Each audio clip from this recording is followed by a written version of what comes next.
Hi folks, welcome back to the channel. Thank you very much for joining me once again.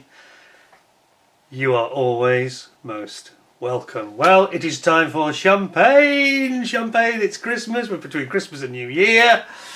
It's that time of the year again. It's time for Kits of the Year 2024. And I have here champagne. We have got some chocolate money. I probably won't eat that on screen. Ferrero Rocher. I'm overwhelming with gold. I even have my gold crown like a king. Kneel before your king. Actually, talking of kings, I've just realised somebody said to me last week, one of you said, oh, I wonder if you'll get a new jacket for Christmas. Well, no, I didn't get a new jacket for Christmas, but this is an almost new jacket. I've only worn it once in my life before, and that was for the King's coronation. So it's actually identical from the same manufacturer as my usual jacket. Different colour, slightly different colour. It's sort of a pucey, almost like a pucey cappuccino colour. Strange combo, but very nice indeed. So I thought, because it's such a special event, and it's my last sort of big video of the year, I thought I'd push the boat out and I'd spoil you. Now, in a moment we're going to have champagne, but just before we have the champagne opening, which is always risky and dangerous, I thought I'd just start by saying, contrary to what some people think, I did actually make a model kit this year, and it was, of course, my Eduard 0A6M from Pearl Harbor. Whoops, seeming a bit better than that. I'm going to just pop it up here for you. Put it on the old stand. There we go. See if I can get that going for you. This is actually, it's got two speeds. This is actually the low speed setting, would you believe? And now I'll put it on the high speed setting. Look at that, it's racing round, isn't that scary? Yeah, and people know about this. This is the kit I finished in February, I think it was. Yeah, it's quite a funny story behind it, in that when I displayed it the first time, 99% of you said what a beautiful job I'd done, and then sort of 1-2% of you said, hate to break the news to you, but you've got the wheel, the gear the wrong way around. And it was very, very easy to do, I've got to say. Anyway, I duly had to go through real hell, emotional hell and physical hell then, because I had to break the arms off because they wouldn't unglue. So I broke them off and I completely redid it all. So I'm going to stop it on its movement. I'm going to show it you very briefly, and then I'm going to open the champagne once I've moved it out of the way safely. So here we go, A6M0. We'll zoom you in. I'll let you see that I did actually complete it. I've had a terrible year in terms of, very good year in terms of YouTube, and a great year in terms of reviews and things, but terrible in terms of actually building kits, to my shame. But here you go. So here's your Zero. I don't know if you can get a good look into the cockpit. It's got the full Eduard zoom interior set, he says. I'm hoping I can show it in such a way that you will actually get to see it. There we go. I think you're going to get that now. Quite a nice setup in terms of the interior. It came out really well. And yes, in the end I did get the legs. Whoops. Try to get the focus right. Doesn't like it, does it? I did get the no, it's not playing ball, that focus, is it? Let's just go back. Yeah, I got the legs right in the end. They are now quite correct, I can promise you. But yes, I did make a small gaffe, and I was being very critical of Eduard for fairly legitimate reasons, I think. And then at the end, I had to eat a little bit of humble pie and get my act together and get my kit right. But I think you'll agree, it's quite a gentle how I'm holding it. Quite a nice kit, to be honest. So there we go. So there's your Zero, A6M0. So yeah, fairly pleased with the outcome, I've got to say. It wasn't my favourite build of all time. I've had better, I've had more enjoyable builds than that. But there we go. So it did get done, and I did complete a decent, sensible kit.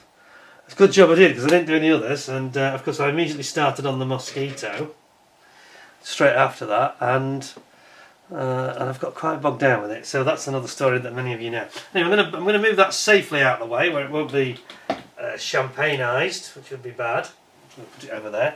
Now I'll move my chockies, because I'm probably not going to have time to eat those when you're watching, but I have got my wonderful Taittinger champagne, my favourite, as you know, and as it's Christmas stroke New Year time, here we go. So I've even got the proper Taittinger glass, which I'm going to duly fill up. If you just bear with me. I'm just going to try and do this as quickly as possible because I'm just a bit worried. It's quite warm in here and I don't want the... I'm hoping there won't be some terrific explosion, and we have had problems in the past, as some of you can attest. Let me just see if I can get this going, and I hope you'll get yourself a drink and settled in while I'm mucking about with this. Quickly pour yourself a beer or a glass of wine or cider or whatever it is, or just make yourself a nice cup of tea and settle down for some entertainment, I hope. Yeah, and you might find it interesting. I'm going to talk about the kits of the year, and I'm taking a great risk because I actually got this beautiful, digressing slightly, I got this beautiful Wingnut Wings kit from the Lost Art. It was actually in Germany. This particular Lost Art was in Germany. And a relative very kindly bought me this for Christmas. So several of you are asking that question, which is why I mentioned it now. Did you get any model kits for Christmas? Yes, I did. I got the AMC DH9. Look at that. Absolutely fantastic. So I think it might be sensible of me to move that out of the zone as well, because this is a very valuable item these days, of course. Yeah. From the Ark of the Covenant of Wingnut Wings kits. I think I'm going to put that somewhere a bit safer over here. It says. There we go.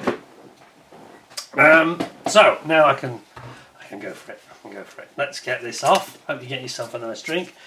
Relax, put your feet up, and let's just have a little bit of fun for an hour or two. Don't worry, the crown won't be staying up too long, so I won't be able to handle that. And now I'm going to get my tissues ready, and wet wipes I might need as well, just in case, because we've had emergencies and complete disasters. Now, speaking of emergencies and disasters and flowing liquids, I should tell you a very funny story. Right here where I'm sitting on Christmas Eve, which was of course Tuesday, had an absolute disaster. We suffered the Great Cheshire Flood, where I was cleaning my wife's car and basically things went a bit wrong. We have a tap that's in our garage, and then we have the reel of hose is inside the garage and then goes out. Now, we've never had a problem quite like this before, but I normally use a water filter because we have very hard water here. So I was nonchalantly jet washing the car. All of a sudden it blew off the reel, the actual connector here, just near the tap, and it started to literally flood the garage, and it went absolutely everywhere, and everywhere I'm sitting was all wet, and then it went wet under the car, and it made a real mess. It just went everywhere, and this is quite a busy garage. There's quite a lot going on and a lot stored in here, so luckily there's no kits stored in here, which is the one good thing.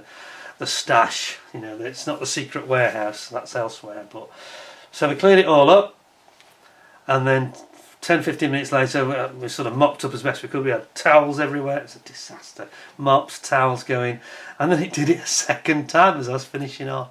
Should have checked it really and maybe held it on or stood over it, but popped off again, and we had a complete repeat. So it was like, it literally looked like Wing Commander Guy Gibson had been in here by about 12:30 noon to 1 o'clock on Christmas Eve. It was a real disaster. Anyway, I've got my grippy gloves on, which I'm hoping is going to help me here. Just going to ease this cork a little bit, and then we're going to do the approved method, which is you spin the bottle and you hold the cork still. Hey, champagne! Now then, here we go. It's not a very big glass I've got to say. It's not going to last me that long, this one. It's not a proper full flute, it's an official Tattinger one. And it shows that they're a bit stingy with their portions, I think. So there we go. The real deal. It's the Tattinger. And this is not cheap stuff, I've got to warn you. The Reims Tattinger genuine product. Look at that. There is no finer brew anywhere. Although the Night Timber that's done in England, in Kent, is actually very nice. I quite like that. Anyway, we'll go back, and I will have to, for safety reasons, probably have to move this. So I will very carefully see if I can summon my good lady wife, who may come and collect that from us, I hope, in a minute or two. So I'll put that over there. I'll put it there for now. And I will toast your health and wish you a very Merry Christmas, all of you, and a Happy New Year. So I've got the Christmas lights are all going. Cheers to you all, and thank you all for supporting the channel, because this channel would not... I'll talk about the channel a bit more in a minute, but the channel wouldn't be where it is today without the fantastic support I get from so many of you. And and here we are, we've just got the assistance has arrived, as promised. There we go. So that we've safely got that out of the way, so there'll be no accidents. Had enough of those in here. I don't think we want any more liquid spilling. I think we've seen quite enough of that for a while. Anyway, there we go. So as I was saying, yeah, the channel wouldn't be where it is today if it weren't for so many of you that support it. And some of the messages, a lot of you know that I've had this health issue. I haven't yet because I haven't had the final test results, but potentially serious. I'm touching the wood here. It's going to be okay. I do feel better though, so I don't feel there's a major problem. I think it's perhaps it was a bit precautionary on the part of the medical people, but let's hope so. So I've not been quite at my best in the last month, 6 weeks before Christmas. I still have to be very careful. I've got something that's basically the thing with my tongue. Got to be a bit careful not to get carried away when I'm talking or eating and bite it. That's absolutely a no-no. So I must slow down a bit. So anyway, I was just toasting all of you. So cheers to you. Thank you very much for all your support of the channel. I'm hoping next year we're going to hit the 10,000 mark very, very soon. In fact, we're almost there now. So thank you all very much, and I wish you all a very Merry Christmas. Kind of a bit late for that now, but a Happy New Year for 2025. Health, which is most important, wealth and happiness to you all. Cheers.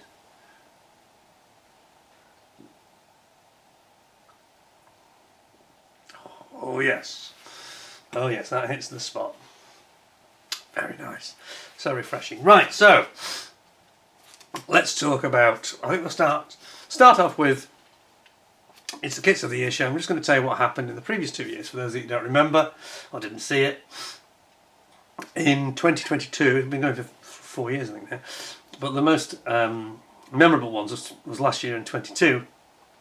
And in 22 we basically had we had what was going to be I can't remember what was going to come third actually, but we were going to have Airfix were going to come a very close second with their very fine Anson kit. I was most impressed by that, and it just got pipped by the Zukimura BF109, the G14 wasn't it, I think, I forget now, but yeah, that beautiful one that they did with the Eric Hartman figure. It was a fantastic kit. And to my amazement, I was actually given a kit on Christmas Day that was brand new, and it was the Tamiya F35. It was the A version. It was absolutely stellar. The engineering in it was absolutely breathtaking, and it completely unexpectedly. It's a good job I didn't film I've stopped doing it now. I don't film this. This is why I was wishing you a Merry Christmas belatedly, because I've learned the hard way, and I don't film it anymore before Christmas, because if I'd done that then it would have been a complete train crash. I'd have to refilm it, because honestly that kit was the best of the year in 2022. There's no question about it, in my opinion. And we just say it as well, just to explain, my opinion and your opinion are never going to agree 100%. And I can only truly, and anybody can, only give you a meaningful Kits of the Year based on what they've actually seen. So unless you have seen every single kit released this year, which very few people, if any, have, you're not going to get a 100% final verdict on all the kits that were released in 2024 in this case. So this is from the ones that I've reviewed. I don't think there's any that I haven't reviewed that would have made any real difference to the list at all. I mean, for example, I didn't do the Airfix Liberator, but Airfix didn't send me one on this occasion, although they did very kindly send me the Spitfire Mark 8. It's not a strange choice because I'd already done the Spitfire 9, but I'm not complaining. Please don't misunderstand, I'm not ungrateful. But it's a shame they didn't send the Liberator instead, really, because but it wouldn't have, I don't think it would have caused any great difference had it been in the list. But anyway, so that was, I'm jumping forward and back a little bit here, but that was 2022. Then last year, 2023, we had a much sort of clearer, simpler result, I think, with the winner was the Zukimura won this time. It didn't get bumped down. That came in with the FW190. I thought that was fantastic. Definitely a clear winner. And second was the F35 from Tamiya again, but in the B form. Yeah. And it was, you know, a very, very impressive kit, but 90% of it was a bit like the Spitfire from Airfix. 90% of it we'd seen before. So it couldn't really get in, and I'd already reviewed and it won the previous year, so that wasn't enough to make it win a second year. That would have been a bit boring anyway. And third, of course, was the Armour Hurricane, which was a brilliant kit. It's fantastic value for money. So that's to give you the background. So that's the last 2 years. This year, well, we'll talk about that at the end. So this show is going to take about, probably the best part of 90 minutes. So I get people saying, oh, your show takes too long. I've lost interest after 10 minutes. Well, fine. If you want to fast forward to the last half an hour, I guess that's going to be Kits of the Year. So if you don't want to have fun and have the general chat and talk about the channel and hear about all that stuff and have a bit of interaction, then that's fine. You can always fast forward it to the end. But if you're watching this live, at least I've told you how many beers you're going to need and how many mince pies or Ferrero Rochers or glasses of champagne you're going to need. Now, before I forget, because once I get into my flow, it'll get really difficult, I've got to pre-order my champagne.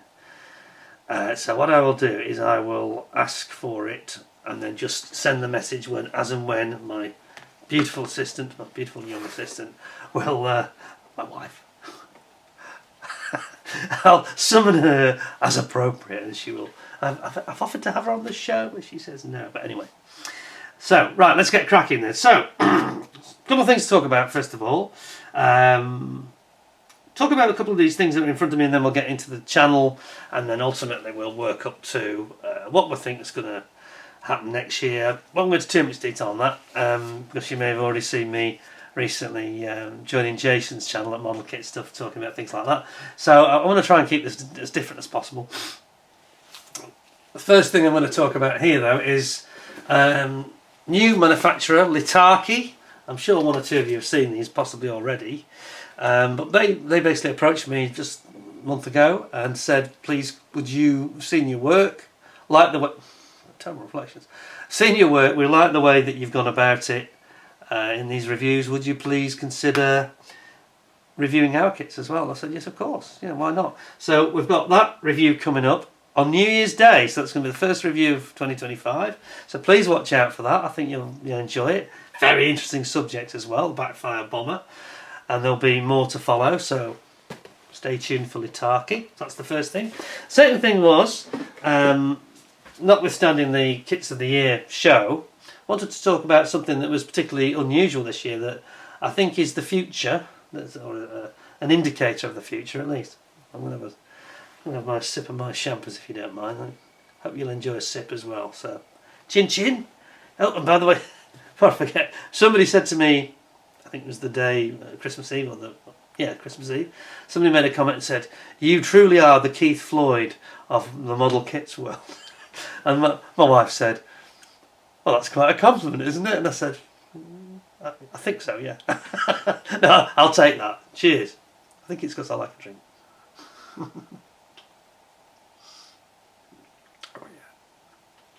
yeah.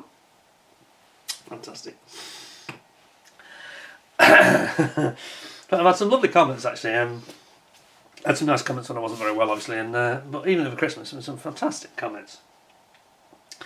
So many, apart from one. There always has to be one, you know. And one person popped up and said, you never make any kit. I don't understand. You never build a kit. It's just all talk and no action. So I corrected him, obviously.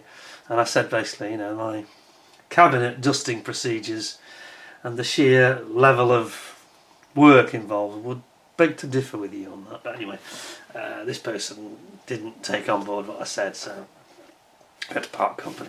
Anyway, I want to talk about this. And it's the gas patch. You've seen it before. It's the gas patch models from Greece. And it's the ME163B Comet, which came out about March, April, I think it was. And I just wanted to say that this is one of the more remarkable kits of the year. And definitely worthy of discussion again, because it's a completely, apart from the canopy, it's a completely 3D printed kit. And it's definitely aimed at the general modeler. I wouldn't say the beginner, but the sort of general, intermediate to advanced modeler. Not your usual specialist sort of part of the market. Now, some of you may recall when I did the review on this, the decals are missing. And the gentleman that runs a gas patch is very kindly, no messing about, sent me and for my friend David, he sent us replacement decals, which have come through in just a few days afterwards. we have this wonderful book, and then you have this quite remarkable way they go about this, and it's just worthy of seeing. I'm not going to get it all out, but just to have a quick look at this. So you've got your clear bag there with all your clear canopy and your lights, and the bulletproof screen is there. See that? Oops. I don't think you can see it. It's probably better there, isn't it? So that's conventionally done, but everything else, as you can see, is they've got a nice mask set as well, so they thought of everything. But everything else they've done is a 3D resin print, and it's unusual, and definitely it's the way of the future, I suspect. Now I haven't built it yet, obviously, but I think I might have a crack at this. Just for the other thing that puts me off and terrifies me is the sheer how tiny these parts are, because it's, what is it, 72nd scale? 72nd, was it? Yes. And you can see how tiny, because it's a small aircraft anyway. It's a very, very tiny thing, and it's got the most tiny parts, really. If you look here, can you see them? I mean, yeah. There's some very, very small stuff going on here. And you are going to better watch out for the carpet monster on this one, because it's going to get you. But isn't it beautiful? You know, there's something really beautiful about the way they've gone about this. It's been done properly, I think. And there's even optional. They've got different wheels. I think one's got different tire treads. Absolutely amazing, and definitely something that caught my eye. Maybe not good enough for Kits of the Year, maybe. But definitely something that has laid down a marker for the future. I think it's definitely worthy of comment and having a quick look at it. So there you go. So that's the future starts here sort of thing. And this retailed, I think it was retailing at £36 or thereabouts, UK price. And very impressive too. Very impressive too. So I'm just going to pop that back. There we go. Well, isn't that nice? Even the packaging they've done, it feels like a proper quality product. Everything about it, even the box, well thought through. But you are going to need to. I've not got the ideal space here because I actually have some carpet mats to keep the noise down in here when I'm filming. And yeah, I can imagine some of these parts vanishing into that carpet very, very soon. Anyway, there we go. So I just thought I'd mention that. Those of you that perhaps didn't catch up with it earlier, and say it was very, very eye-catching and very interesting. So anyway, I'm now going to remove my crown because before it gets too warm, when it starts melting, and let's have a serious talk about Kits of the Year and the channel. So on the channel, I'm now up to 9.84, 8.3, 8.4. I'm about 160 odd, 170 subscribers away from 10,000 subscribers, so that is going to be brilliant. So we're going to be having more champagne in the new year when we hit the 10,000 mark, and it won't be long, I don't think, at all. Any excuse for a bit of the old champagne, eh? But I think that's well deserved. And as I said, I was on Jason's show, Model Kit Stuff, which was very enjoyable, by the way, so thanks, Jason. Got to do that again. I think that was really quite entertaining, and I've not been on one of these live shows before, and it really was good fun. And as I was saying that, you know, because I'm not on social media in any form at all. There is no platform of social media that I am involved on. The only place you can find me publicly is here on YouTube. So I haven't been able to, and I don't see this as it's a disadvantage, strictly speaking, in numbers terms. Yes, it is. But I think I just don't like social media. I'm not going to rant on about it today, but it's not my thing. I think it brings more negatives than positives. I think it's tying people up. It's bringing some not that much joy into people's lives, which is not really what it was intended. You know, it's the opposite of what was intended, I'm sure. And I'm just not a fan of it. So I don't bother with social media. I'm not on Twitter X. I'm not on Facebook or Instagram or anything like that. I just don't have an account with any of these people. I'm not interested. So that will always restrict the numbers on something like YouTube, because you can't cross-promote via Facebook and stuff like that. And if I was a business, I might take a different view, you know. But I'm not a business. I'm doing this for fun. Now, I've got to say to you that YouTube is, and I know we touched on this with Jason, YouTube is not the most lucrative. You can earn some money from YouTube, but you've got to be very careful not to get sucked into this black hole, as I call it.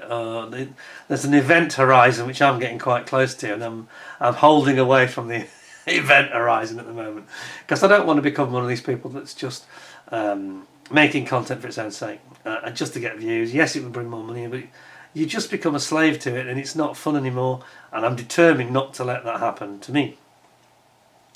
And you can see that with some people are going down that road, and I just think that it's like a diminishing return. I think you get less and less out of it in terms of satisfaction.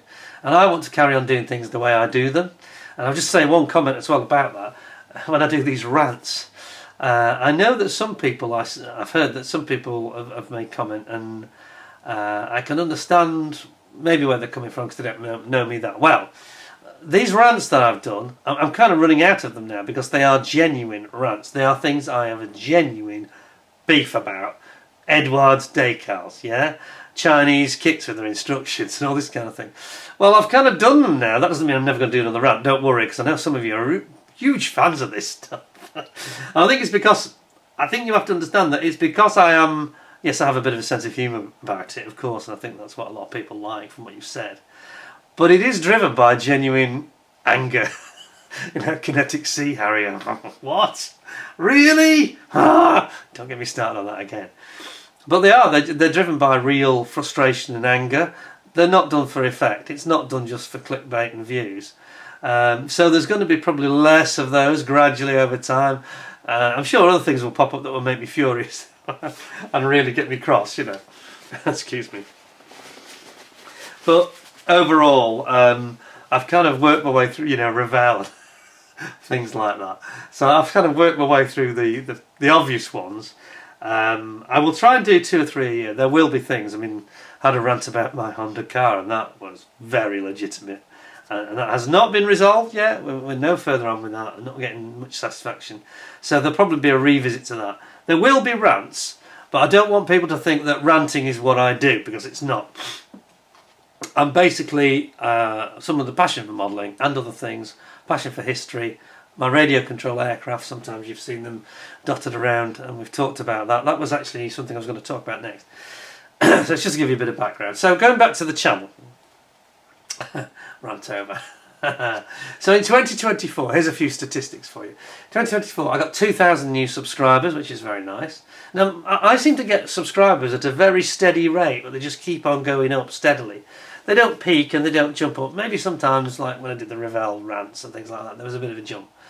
But I'm not, the point I was trying to make really is I'm not going to sacrifice my kind of integrity just to get more viewers and start just ranting about this, that and the other, which a lot, let's be, you and I know there's lots of channels on YouTube that have suddenly, they're ranting about politics and things that they never did before and stuff like that. That's not really the way I'm going to do it. I'm going to try and stick to my, be true to myself and stick to the things I really am passionate about talking about. And I'm not going to sort of water that down just to generate more views and content, because I think people can tell, you know, I think they can. Anyway, so going back to the list, I'm going to have a quick sip of champagne now from talking too much. Going back to the list. So 2,000 new subscribers. We've had 660,000 views this year. Now, my review videos, there's been less than last year actually. Sorry, not less reviews, more reviews I think. Or similar. I think it was 130 last year, 125 this year.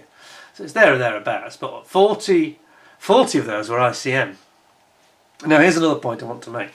Now, some people are almost, it seems to me, almost in the pay of some, in the pocket certainly of some certain manufacturers. It doesn't like that for me with ICM. I choose, they don't push to me what they want me to review. I literally choose them every month. And there's been months when it's been very fallow, and other months when there's been loads of stuff, and this has been one of them actually. But I actually choose things I think will be interesting subjects. And I want to say, you know, to all other manufacturers out there that are listening, I am not one of these guys, absolutely not, that I'm just doing this to get freebies. Here's the proof, okay? There are a number of you watching this now who I consider friends. And I've only met you through doing this YouTube channel, fellow modelers, many of you have lent me your models because you wanted them to be reviewed. And I have been meticulous. Well, first of all, of course, I wear the gloves, and one of the reasons I wear the glove. I've been meticulous, trying not to get the champagne and drop my glasses, the reason I'm still wearing them. But I've been meticulous in making sure I look after people's property, and I return it, and I return it really swiftly. And I know as you are listening to this, many of you that have experienced this will be nodding and saying, yeah, he does, he gets it back to us really quick and really well packed. Now, the point I'm making here is the wider point. I don't necessarily have to have, I don't need freebies. I want to see the product to review it because I think I'll do a good job of the review. It's not, the goal for me is not a freebie. The goal for me is not getting something for nothing. It's just getting my hands on the product. Albeit temporary on loan, it's absolutely fine. So, you know, as I mentioned, Airfix, Tamiya, Revell, the list can go on and on and on. I don't need you to send me freebies. I don't need a free kit. I don't need a £100 kit. You can just loan it to me because I will return that kit in mint condition, you know, and I can reseal the bags for you and do all sorts. So I don't need to have manufacturers saying, oh, well, he's only got 10,000 subscribers, you know. Yeah, but I'll do a good job for you. So, you know, send me your kits and I will return them, and I'll return them in a mint condition. You know, that's one of the reasons I use the gloves. And I think that some of my viewers and subscribers that see me doing that actually appreciate it because they know that it'll be treated with the greatest respect, you know, and it'll be packed carefully and returned on not a cheap service. Sometimes I send it back on a better service than it came because I just want the peace of mind to know that they're happy and they got it back perfectly, looking like it hasn't been touched.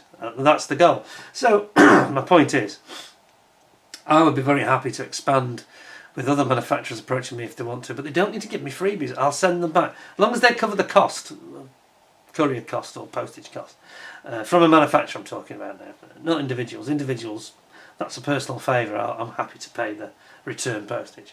But if manufacturers want to send me stuff, then let's talk about it, but don't feel I'm after a freebie. I'm not after anything free.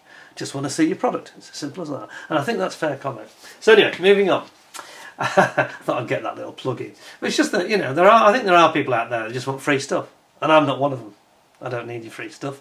I just want to see your product and have a go with it. It's a bit like, you know, Autocar or Top Gear. They don't get to keep the cars. They have to give them back, you know. Why can't we do it like that? I'm sure we could have some demo examples.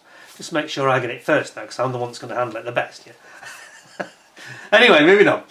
So, on the channel, of course, my most successful video to date is the 8 F-15E Strike Eagles taking off at RAF Lakenheath, which was shot now 7 years ago, would you believe, in April of 2017. And I've now got 1.1 million views on that video, so that is, yeah, I may not have the most subscribers, I may not have the hugest number of views per video, but there's not many YouTubers in modelling that have got videos with over 1 million views. So, here's to me. Arrogant git. Chin chin. Obviously that's cheating a bit, but it was a good video. It's only 3.5 minutes long, so it's worth watching. I'll put your I'll put your link over there probably at the end. In terms of comments, 5,200 comments from you. Fantastic. I've had so many comments. And there was, I'll talk about the videos of the year in terms of popularity. The top 3 were, and I mentioned comments, and that leads me neatly into this one. Well, by the way, I got 31,000 likes. It's kind of irrelevant, you know. It's that's great, and I really appreciate it. But it's kind of, you can't cross correlate these things really. I think that just says that you've been fairly popular. So, the most popular videos of 2024 that were new videos. Number 3, give us the kits we really want. Where I grilled quite a few manufacturers, including Revell, Airfix, Tamiya. Didn't get the best reaction from some quarters, but I'm sorry, but I think I was very truthful and very factual. I think that there are obvious choices that just keep getting ignored, and I think there is a lot of frustration building up. Airfix is a culprit. Tamiya just as bad, really. There's some obvious wins that Tamiya could do that they're not doing. and they haven't done anything really knockout. We're going to talk about that. We're getting to kits of the year at the end. The sort of year it's been has not been a stellar year, I don't think. Look, I complained about that last year, but last year was better than this. So actually last year wasn't so bad when I look back with hindsight. So I was complaining in that video, and it's got a lot of views. Yeah, I think it's got over 10,000 views and counting. And whether that ruffles some feathers, I don't care really. If I was just inventing stuff that just I care about and just my opinions, no. Going back to what I said about comments, look at that video. You can turn the sound down, don't have to listen to me. Read the comments from all the other modelers though, because there's over, I think it's about 650 comments, maybe more now. There's a lot of comment, and there's a lot of repetitive requests. I was going to say demands, but I've given up demanding. Requests for kits that are obviously needed, and I said to Airfix, we've talked about the likes of the Seppicat Jaguar, the Cold War Jet, also the Tornado, same again really. They seem to have an aversion to Cold War jets, apart from the Buccaneer. And of course the Eurofighter, a post-Cold War jet, and they're not doing any of those. And I complained about Tamiyar's 32nd scale kits. They've stopped doing the Warbirds, don't know why. And they were so good at it, and everybody enjoys making those. You never hear people say, oh, that disappointed me. You don't hear those words used. And they've stopped doing it. They've stopped being ambitious, and it's really disappointing. And then there's Revell, who just seem to be pumping out, trying to rebadge things, not being honest with their offering. Airfix sell old products, sometimes not in the best condition in terms of tooling, but they tell you. They're honest about it. And Revell are not honest. They're completely the opposite, totally dishonest. And that makes people quite angry. And that's what I was driving at. Now, in knocking those companies, or it sounds like I'm knocking them, I think it's fair criticism. I think we should point out that there are extenuating circumstances, like in Japan, Tamiya are restricted because their economy is not too good. I think they are finding the investment a little bit difficult. Here in the UK, we've got Hornby Hobbies who own Airfix. They've had a very fluctuating share price, and it's fairly low, and we know that they made big losses, quite a lot of debt and big losses, millions and millions of pounds losses. So Airfix have also got their hands tied a little bit. Still question their choices, but anyway, they're not flush with cash. And Revell, yeah, they're starting to see their economy in Germany suffering. They've got the advantage though, they've got some new stuff coming through. You've got Luke Slaney-Hewitt, who used to be Airfix's researcher. He's now the product manager at Revell. So they've got this Meteor coming through, which is looking very, very impressive. And the Hunter that they're developing, I think they're both 32nd scale, aren't they? So they've actually got some impressive stuff coming through in the pipeline. So we hope that things will improve. I really hope that we don't have another year in 25 like this, where, this unambitious sort of agenda, rebadging things and reboxing things and just doing little tweaks to existing kits. We need some new exciting kits. So I hope that comes through. Anyway, that was just the third most successful of my videos. The second most successful, and this will be music to Jason's ears, it was the Matchbox Flower Class Corvette, which of course 72nd scale, which is big, okay, and that was a rip-roaring success. I think I can't remember now, I think it's 15 or 17,000 views, a lot of views, and I'm not known for my ship with a P views and reviews, because I'm not really a marine modeller. And Jason lent me that kit. I'm very grateful that he did, and it certainly was very successful as a review, and that was around Easter time, wasn't it? And that's been fantastically successful, and I've got to be honest, more successful than I imagined. I thought I might get 5,000 views. Well, it's blown that right out of the water, 3 times as many. So that was fantastic. And then finally, and I'm particularly pleased and proud about this one, the most successful video I've done this year is the tribute that I did to the Falklands War veteran hero, the Sea Harrier pilot, commander of Royal Naval Air Squadron 801 on HMS Invincible, Nigel Sharkey McCartan Ward, or Sharkey Ward as we know him. And I'm really pleased that has actually been more successful than my review vids, because I was quite emotional when I did that, and people, I think you can see it, I don't need to tell you this if you watched it. And it was, I promise you, it was completely genuine. When I actually read the Times obituary the day before I did the video, and I actually started crying, physically crying. I was very moved by it, and I started blubbing in the video as well. I just managed to keep it under control, but I promise you, it wasn't put on. I felt very sad about the way his life ended. Someone who deserved better, and someone who had done a great deal for his country, more than I think he was credited for. And I think that when people heard that, two things struck me. I only found out, I think it was David Mummery told me actually. I was away on holiday and I think he texted me. Otherwise I'd have missed it too. And most people completely missed it because we have so much trivial fluff and people getting themselves wound into knots about nothing in this modern world. Here was a major story, somebody passing away, whose life had been dramatic and swashbuckling, patriotic, a real hero and a servant of his country, and it was like almost on the back pages, and I was quite upset by that. And it was confirmed because so many of you who appreciated that video came forward and said, "Oh no, man, I didn't know about this. I never saw anything about it. If you hadn't have done this tribute to him, I would not have known about it." And it was only, David telling me in good fortune and the fact that I knew about his life because I'd read the book, Sea Harrier Over the Falklands, of course. Many of you have read that book.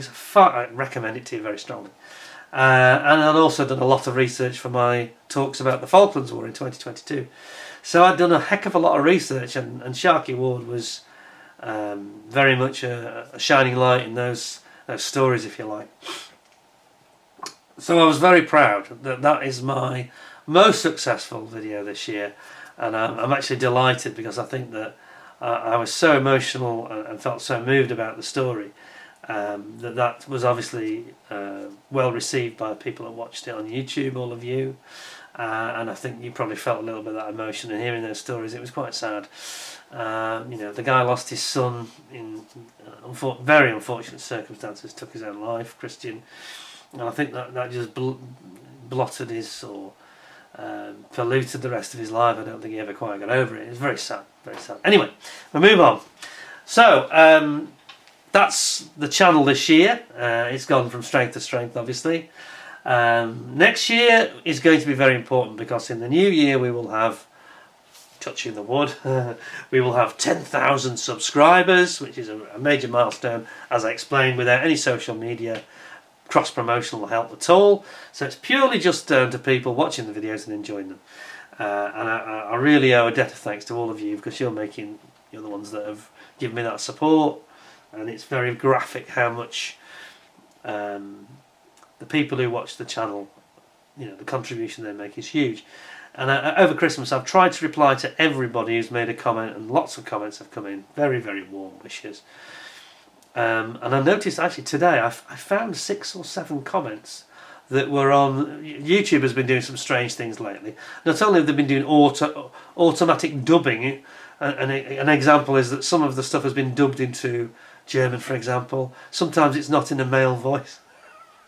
People have been complaining about that. This is something YouTube have done themselves. It's nothing to do with me.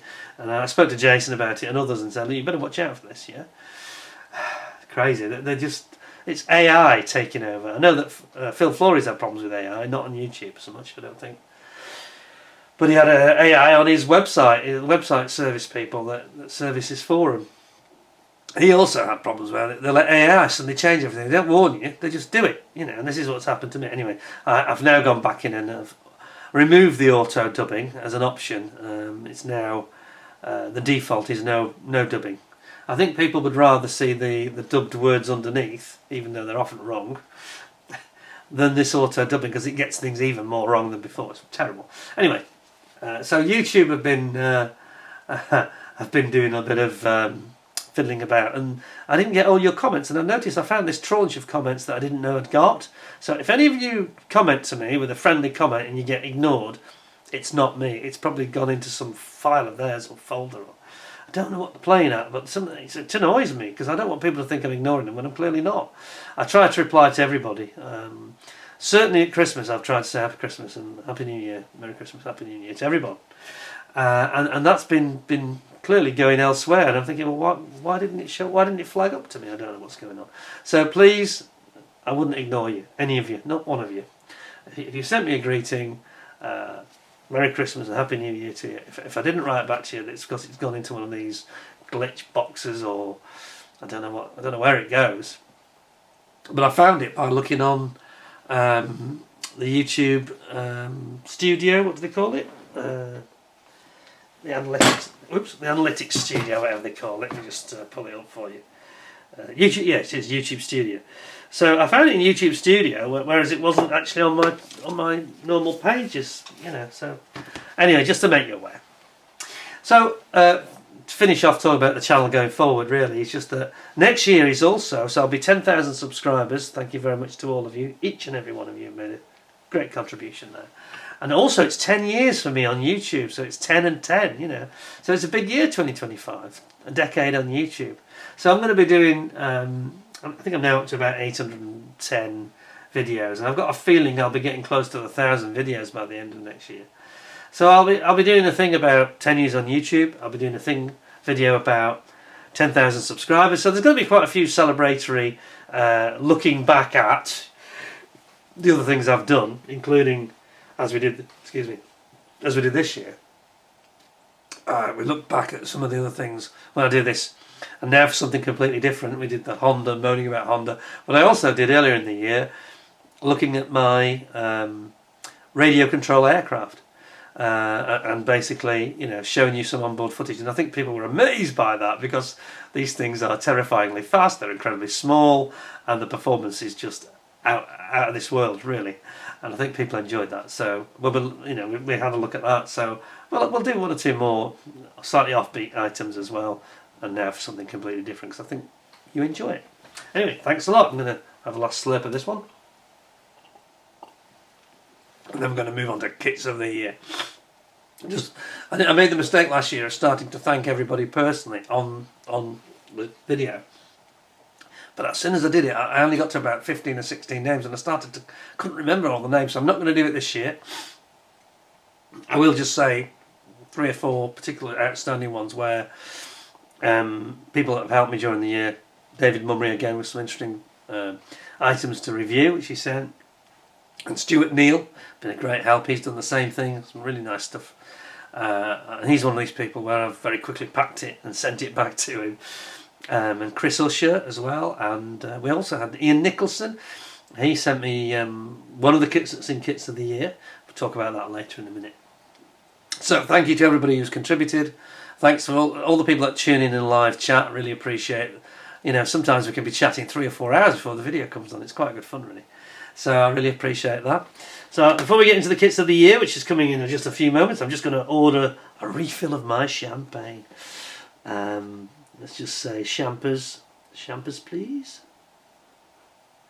What I should have done is had my Keith Floyd famous photograph of the button on the wall in Keith Floyd's pub, the Maltster's Arms, down in Tuckenhay, down in Devon, where you literally had a button. You put more champagne, please, and a buzzer would go off, and they'd rush in with service to make sure that you were topped up with champagne. Well, I haven't quite got that luxury, but it's as good. I can't complain, really. In fact, I think I can hear the service is coming right now. It's on the way. Yes, I can hear the fridge is opening. Oh, excellent refreshment. So it's time for you to top up as well. You've got a minute here to grab yourself another beer or biscuits or crisps or whatever nuts and snacks you're having, while we have a top up. Live in-flight refueling is coming, he says. I thought it was.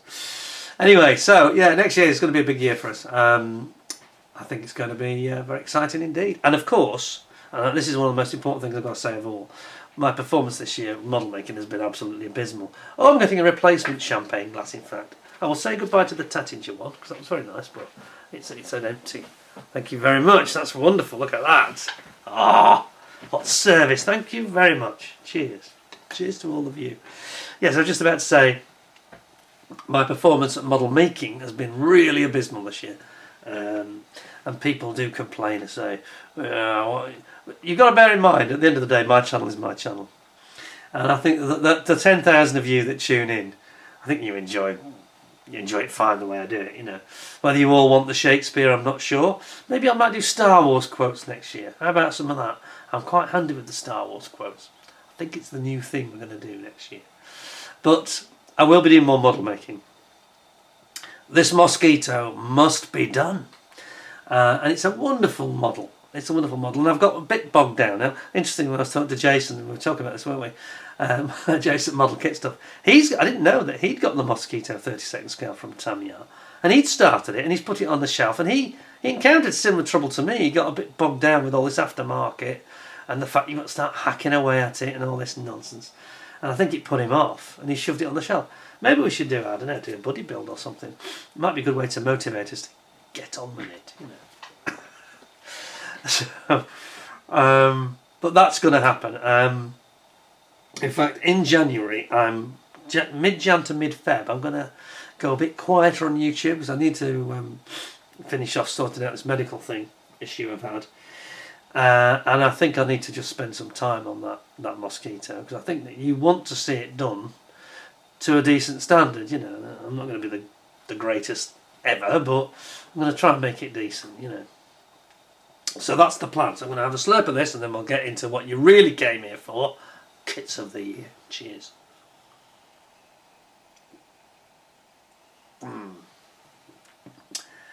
So, I don't need those. Luckily, I didn't have any mess for once. Famous last word. So, Kits of the Year, 2024. I think it's been a bit of a strange year, as I did allude to this, and I think that it's been a bit disappointing. We haven't had the big, you know, completely new toolkits from people like Airfix on the 24 scale range. Yeah, we had a Spitfire, but that was just a couple of sprues were changed. Same with Tamiya. We've had nothing big this year. They again, you know, tweaked around to do the F35C, but it's only 48 scale. We've not had one of their big knockout kits like this Mosquito. I mean, that would be, you know, if that had come out even this year, it'd be Kit of the Year. It would, because it's that good. And we're not getting that anymore. We're not getting that really exciting new dramatic or groundbreaking kits, you know, epoch-making kits, game-changing kits. We're not getting that at all.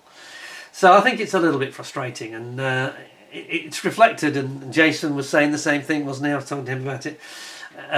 It's just reflected in the sort of kits that a couple of years ago would have been 4th, 5th, 6th in Kits of the Year are going to be the ones that win this year, because we haven't had those amazing, over the top, you could say, super kits.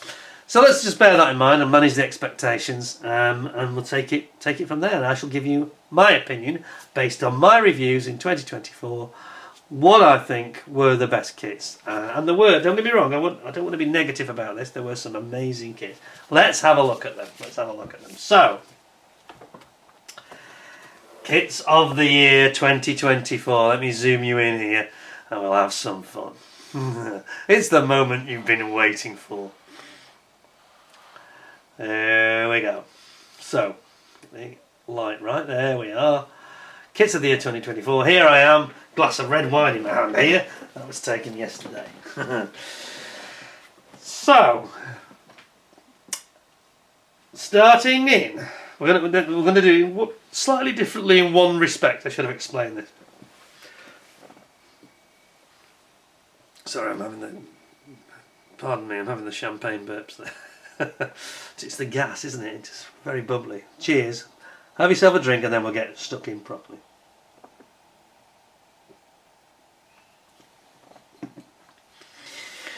So, are you ready?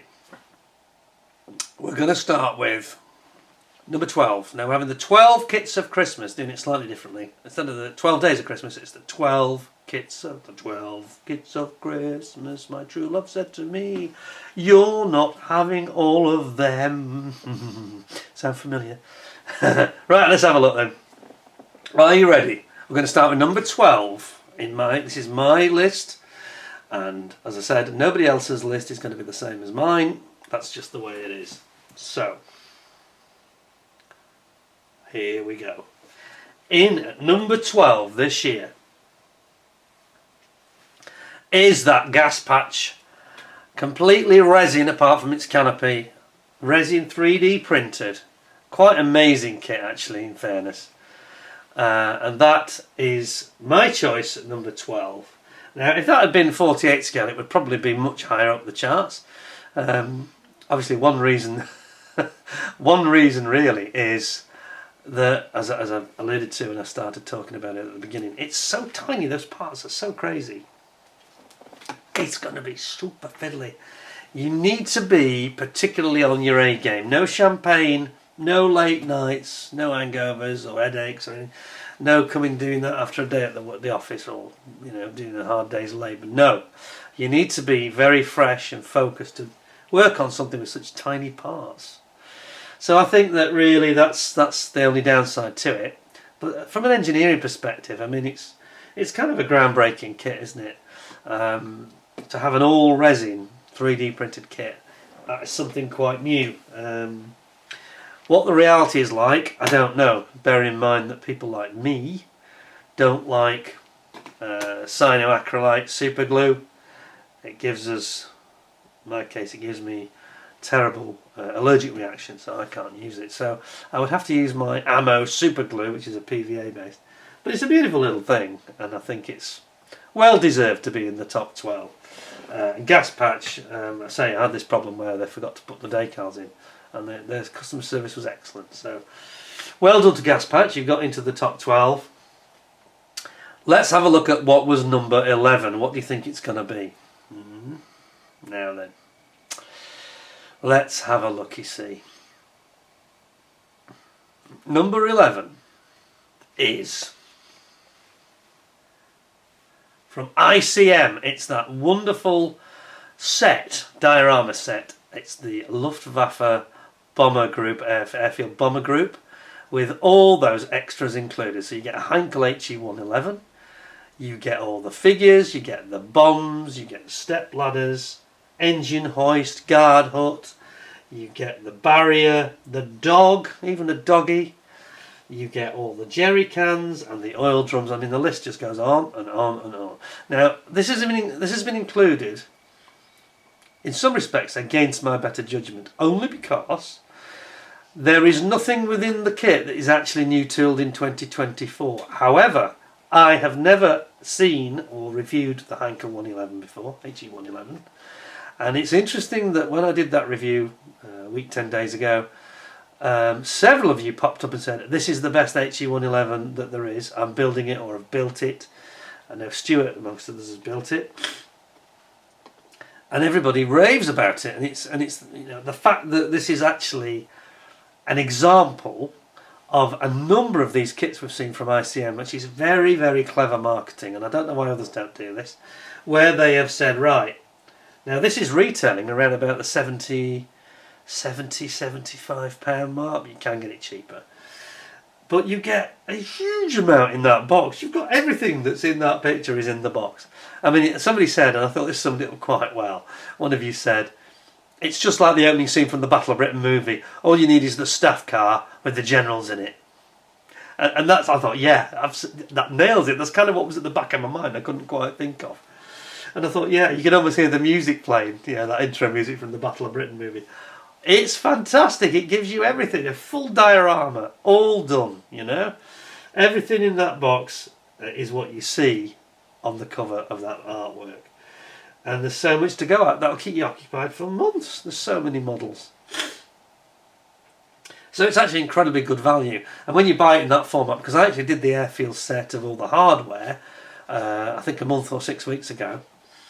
And frankly, that was wonderful to have if you've already, and I've actually done quite a few of these items I've actually got already. And you'll have seen it in my cabinet when I did the cabinet cleanup as well. And I really enjoyed building all of it. So it is almost an example of the many iterations of ICM being very clever and thinking on their feet and thinking, how can we use existing tools and make them attractive and interesting and make the public want to buy them? And this is a probably the best example yet of doing that. And they had the Nakhon Phanom Air Base, they had the Vietnam helicopter air base where they had a Cessna, and they had the Cobra. All these kits they've done the same with, bringing in the various ground personnel, pilots. It's a brilliant concept, and many of you that saw this has been the most successful of the ICM reviews, I think, of all. And it's only been out for a week, 10 days, and it's already got 7.5 towards 8,000 views. I was amazed by that, actually, because I thought, oh well, it's not completely new tool, but it is a new kit, so it does qualify to be in the kit of the year list. And I've included it almost as a representative of all those others, because this is the peak of the ones they did this year, and it's brilliant value proposition. What's not to like, really, you know? So that's number 11. Let's have a look at what's in at number 10. Let's zoom in and have a closer look. And I'm going to just, as you're zooming in, I'm going to have a quick sip of champagne. Cheers. Merry Christmas. Well, too late for that now. Happy New Year. In at number 10 then. The top 10. Now we're getting serious, okay? Really serious. I can recommend that one to you. You won't be disappointed if you buy that set, for sure. Okay. I just need to move that ever so slightly, don't I? There we go. In at number 10, another ICM kit. And I know what people are going to say, oh, it's all ICM. It's not that. Now, this is a much cheaper kit. This was retailing in, oh, I don't know, £30, was it? And it's the British Army Mobile Chapel. Now, this is ICM at their very finest. And again, this was one where the warmth and the enthusiasm people showed when they saw the review, because it's something so off the wall. It's basically a truck, but it's got all the accoutrements of the regimental padre within there. It's got the organ, it's got the altar, candlesticks, the crucifix, and the chalice and the seat, and everything is included. And I opened this and I thought, what? And there they've done that. You'll see there's a couple of these in the top 10, only a couple, where you're thinking, this is so cleverly conceived, you know.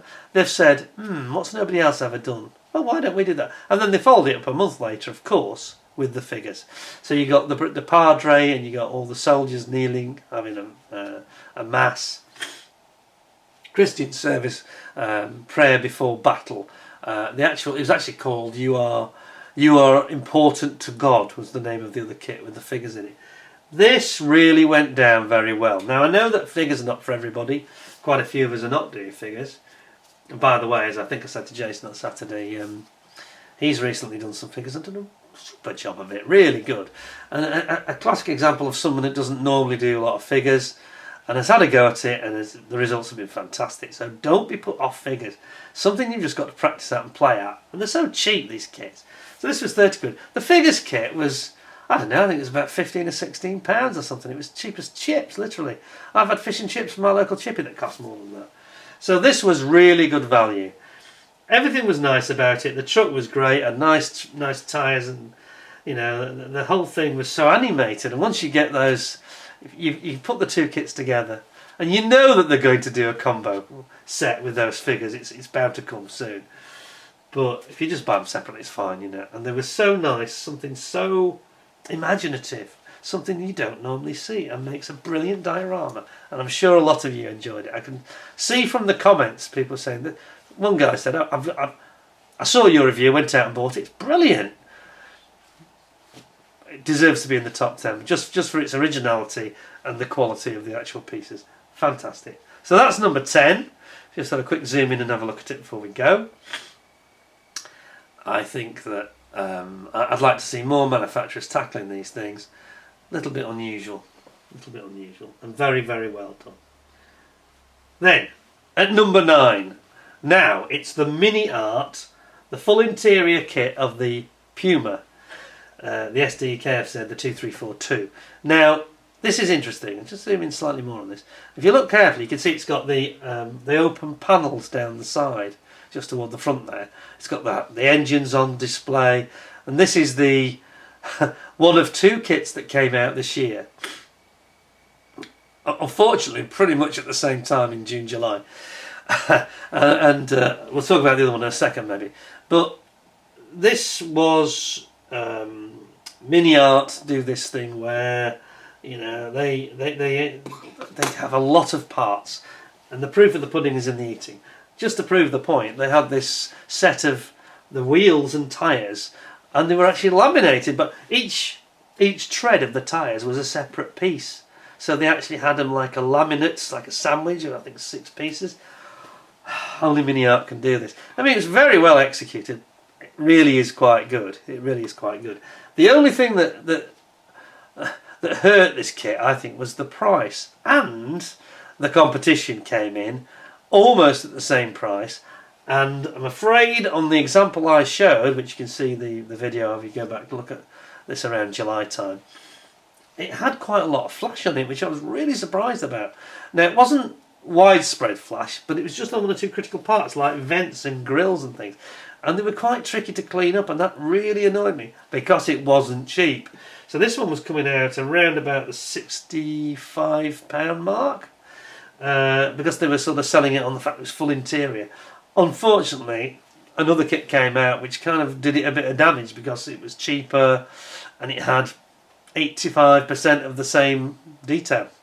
But it deserves to be in here because it was beautifully moulded, apart from the flash. Some of the people commented that they hadn't had any flash in theirs at all. In fact, one person got into an argument with me saying, "Don't what you talk about, thinking I'd invented it." Because I did 2 videos where I did a comparison, and only in the first video did you really see the flash problem. Not a deal breaker, it wasn't on every part or anything like that, but it just damaged its value proposition, really, compared to the competition, which we'll talk about later. So don't be put off. Please don't let me say to you it's not a great kit. It's a nice kit, this, really nice kit. Fantastic details, got the full interior, everything is shown, the lot, you know. So it's just a bit, I think it's a bit pricey maybe, but a beautiful kit. And we needed a decent Puma. What nobody expected was like buses that, you know, scream and scream. I wonder if this will happen with the Jaguars I keep complaining about. Scream and scream for it for 10 years, and then 2 come along literally at the same time within about 2 weeks of each other. Cheers. So that was number 9. Make no mistake, it's a very fine kit. It's a great kit. Somebody has famously coined that phrase. I won't say who. At number 8. Now we're getting into this ICM amusing stroke interesting and unusual subjects. And here we have the Feldküche, the field kitchen. Now this can literally be transposed. They've done two similar kits here, and I put this one in. This one got the nod to be the one that goes in the list, only because it's the Feldküche has got this sort of oldie worldy feel to it. The other one is the US Army's version, which I reviewed about 10 days ago, 2 weeks ago, just before Christmas, which was just as good. And the chef had got a chef's hat, and he'd got this huge turkey, like a Thanksgiving or Christmas turkey. And you had a guy flipping burgers and a guy chopping onions, and in some respects, I almost gave that the nod because the food looked even more detailed in some respects. But I like this better with the old style, the Feldküche oven unit, which is on this like an old school type of vehicle. You know, the actual, what do they call it? The Wehrmacht field kitchen. Yeah, the field kitchen itself. The actual carriage bit that the tow just has a really nice character to it, and what really made me laugh was I commented when I did the review that I'll zoom you for this, the chef reminded me of Swedish Chef from the Muppets a little bit, because he was just almost a cartoon chef. It's quite funny though.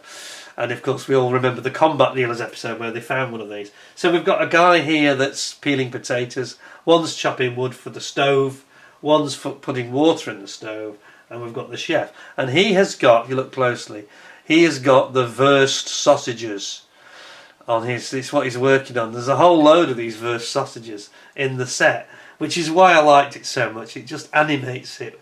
Just a touch of humour there. You get all the things like the jerry cans, everything you see is included. Ammo boxes that are sitting on. You've got the cooking stove itself as a unit, almost like a vehicle. A really nice kit, and this was again retailing at about under £20, and you get such a lot for your money. And you know, if you want to do something interesting and do an interesting diorama, something a bit different that's going to be enjoyable. It makes you smile. You've got the chef there with his knife, and again, I say in the American one that was very similar as well. This one is new tool. The American one was new tool. This one seemed a little bit cleaner tooled as well, by the way, in fairness. Maybe that's because they didn't have to have such extreme detail. I mean, on the American one they were chopping onions. You could see the grain of the onions. It was absolutely incredible. But you could choose either the American version or the German version. Fantastic kits. And I gave this one the nod because I thought it just had a little bit more Swedish chef and his verse sausages. I thought it was funny. So that was my choice at number 8. So that's the ICM. It's kit 35618, and that's the Feldkucher. At number 7. Now, a Formula 1 car. Now check this out. This was lent to us by Ian Nicholson back in the summertime, and Ian was very kind. He was actually holding back sending me this because he was waiting for the alternative decals. The problem with this was the fact that it's the old story with Formula 1 cars. It's sponsorship and logos, you know, here we go. This is one of the reasons that people like Tamiya have not been releasing any new kits recently. Basically, it should have the Camel cigarette logos on it, and they won't supply those in the kit. So he was waiting for them to come, and he'd got an upgrade kit which included that and lots of upgraded fine parts with wiring and all sorts of other bits in it. And it was not forthcoming, so in the end he said, I'll just send it to you and you can do the review as it is. Really enjoyed doing the review on this kit. A very, very fine example. It's one of Ayrton Senna's cars, of course. I'll just zoom in a bit more. It was Ayrton Senna's car in 1987 that won the Monaco Grand Prix. As I observed during the review, he was slightly fortuitous. He was very competitive at that event, it has to be said. But he was slightly fortuitous because he was a firm second, and Nigel Mansell's dominant Williams Honda, which had the same basic engine, he had a crack form in the exhaust manifold and robbed the turbo of the needed pressure to the turbo and dropped his horsepower by about 20%, 25%. And ultimately he had to retire from the race. And it was a real shame. And Senna was always there to pick up the pieces at Monaco. If anybody else had any problem at all, he would pounce on them like a vulture, you know. And he did not have the same exhaust problems, and he won the race in a car that was not the best handling, but in his hands, it was more than a match. And this model comes with fantastic detail, beautifully moulded parts, a really nice instruction book as well with great detail in it. A real passion had gone into making this model, I think. So it firmly deserved, it's brand new tool this year, firmly deserves its place there in the top 10, and I was very grateful to Ian that he lent it to us. Thank you, Ian, appreciate it very much. So there you go, a really nice Formula 1 car. Still can't understand why the likes of Tamiya or others can't make more of these, because we need more of that, and it was nice to see it. It was it's actually won a couple of races that year. It won in Detroit, I think, as well. So it was the last, it was the first active suspension car ever to win a Grand Prix. And it has these sensors, these pitot sensors, which monitor the air and control it has these servos which control the active ride. Hadn't been seen before. Williams copied it later that year. They were actually working on their own. Although in one of the races, I remember, can't remember if it was that year or the year after, but Williams has went wrong and it jammed in the up position, and they were riding around this huge ride height at Monza, I think it was. Didn't go too well for them. That was the end of that. Anyway, a beautiful kit. Thank you very much to Ian. We really enjoyed seeing that. Go and have a look at the review. Definitely worth your time, I'd say that is. So that's the Lotus 99T Turbo with the Honda engine. And then at number 6, Oh no, another Puma, really? Yes, Ryefield model, this is what I was alluding to. So Ryefield model came out with this Puma. Now theirs was coming out, it was what was it, 35, 37 pounds, something like that. It was a lot cheaper, this model. Now, the Mini Art version is full interior, but this has got most of the same interior. It's not got all of it, but it's got about 80-85% of the same interior details. It's still got the engine. The only thing it didn't have was it didn't have the panels on the side opening.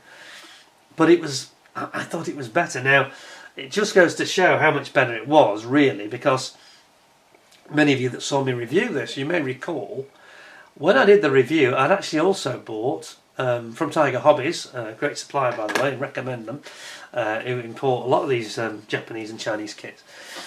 And he'd actually given me the option of buying the resin aftermarket Ryefield model's own upgrade tyres, wheels and tyres. And I bought them like a sucker. Well, I mean, nobody knew until it arrived, and you looked at this and it's got rubber tyres, and you think, oh, they're going to be awful. Do you know what? They were absolutely fantastic. This has got the nicest rubber tyres in this kit that I think I've ever seen in any armoured vehicle with rubber tyres. It's absolutely superb quality, and it was significantly cheaper. It was over £20 cheaper than the Mini Art kit, and it wasn't. It was more than. The Mini Art kit wasn't really worth the extra £20. That is why it got marked down and why there's a differential here. It's not to say that the Mini Art kit isn't superb. It's just that this Ryefield kit, it's so well moulded, it didn't suffer the flash issues, and it was so much cheaper. And I just felt it was far better value proposition than the Mini Art is. And it doesn't have the complication of having wheels and tyres that have got 6 laminated pieces and, more parts than are really strictly necessary, almost for their own sake, you might say. Cheers. So I felt that this was a clear winner of the two of them overall, and I did show them side by side in one of my videos. So it's quite an impressive kit, and if money is an object, then just go for the Ryefield. I mean, there are people who have said to me, well, I think Jason was a fan of the Mini Art kit, and I don't dislike it. Had this not turned up, I'd have been delighted with Mini Art and telling you how fantastic it was. But it just felt overpriced and a bit. They were making a big song and dance out of not a lot, really, I thought. And they were doing this thing of adding parts where they weren't strictly necessary, especially on the wheels and tyres. So this really does give you a simple, straightforward, simpler. It's not for beginners. But a simpler, more straightforward build at a really good price. It's fantastic value, this.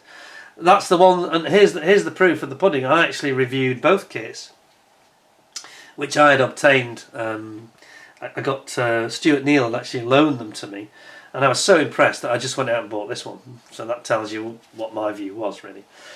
So that's your Puma armoured car, the SD KFZ 2342, but this time from Ryefield model.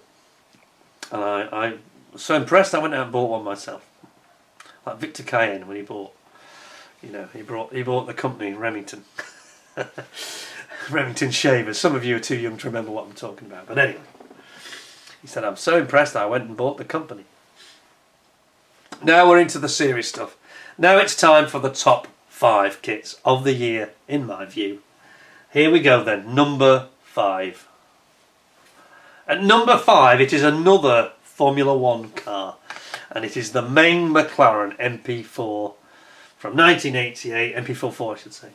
And this is the last year of the turbos, and of course this is the year that we were just talking about Ayrton Senna, and Ayrton moved from Lotus in 87, that car we just saw, to this car the next year. This is the next car we drove, and of course this was much more aerodynamically developed. It had a lower, physically lower RA16, I think it was, the Honda engine, and it was just, of course, in the shape of McLaren, so much more resources, better engineering, you can argue, and this car dominated Formula 1 in 1988.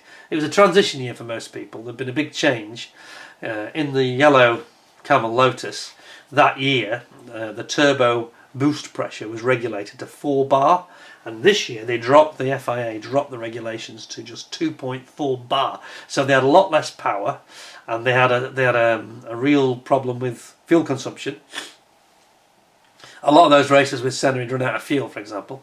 McLaren got around this with more efficiency in their relationship with Honda, and they were just very clever in the way they did some of the concepts of the car, and they were very clever in the way they managed their fuel consumption. They had Gordon Murray working for them, who'd been at Brabham, of course, very famous designer.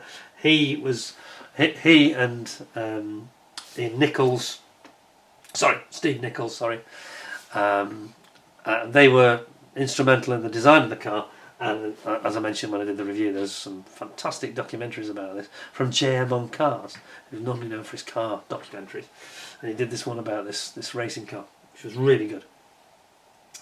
So in fact we didn't get one. We had one of those last year and the previous Christmas, I think, both on Boxing Day. We didn't get one this year, not the same subject, which was kind of disappointing.